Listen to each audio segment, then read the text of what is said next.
ডিজিটাইজেশনটা যদি হয়ে যায় তাহলে অন্তত একটা কপি আমাদের কাছে সংরক্ষিত থাকলো।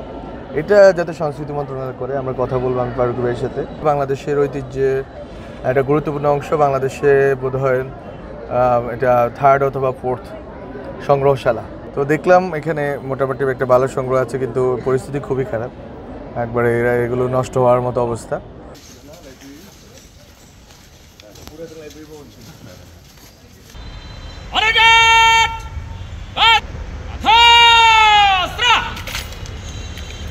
দেখার জন্য যে আসলে এটা আসলে কেমন, শুনছি অনেক দিন, আসার সুযোগ হয় নাই। আবার মাঝখানে শুনছি বন্ধ হয়ে গেছে, এটা ইন্টারনাল একটা কোন্দলে। তো আমি দেখতে চাচ্ছিলাম আর কি যে এখানে আসলে কী ধরনের সংগ্রহ আছে এবং আসলে আছে কি না।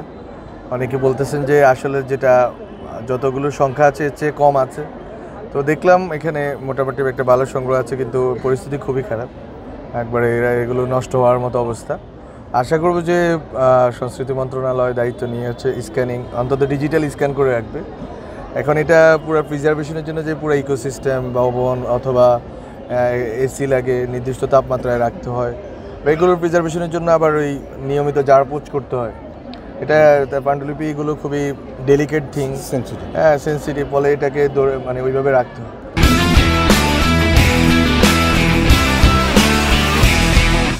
তো আমি মনে করি অন্তত ডিজিটাইজেশনটা যদি হয়ে যায় তাহলে অন্তত একটা কপি আমাদের কাছে সংরক্ষিত থাকলো। এটা যাতে সংস্কৃতি মন্ত্রণালয় করে, আমরা কথা বলবো আমি ফারুক ভাইয়ের সাথে। আমি আগেও ওনাকে বলছিলাম যে এরকম পুরাতন লাইব্রেরিগুলো অন্তত আমরা কভার করতে হবে ডিজিটাইজেশনে। সো আমরা এতটুকু করতে পারি।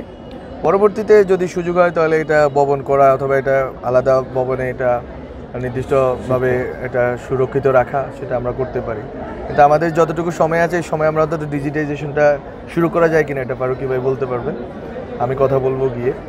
আমি দেখলাম এটা আসলে বাংলাদেশের ঐতিহ্যে একটা গুরুত্বপূর্ণ অংশ, বাংলাদেশে বোধহয় এটা 3rd অথবা 4th সংগ্রহশালা, পুঁথি সংগ্রহ পাণ্ডুলিপির দিক থেকে ঢাকা বিশ্ববিদ্যালয় বরেন্দ্রের পরে এটা সবচেয়ে বড় সংগ্রহশালা।